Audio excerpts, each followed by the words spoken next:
we live like 7 houses away from the river, and the water level says like 6 feet high, 7 probably. So we probably lost everything.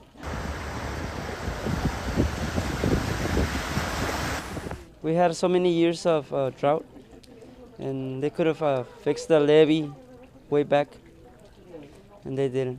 So this is the second time it happened.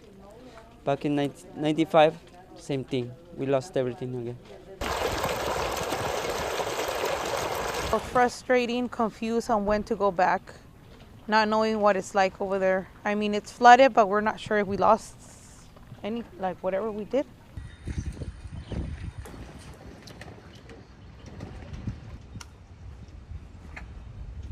I think that the levee could have been fixed 27 years ago because it erupted from the same location.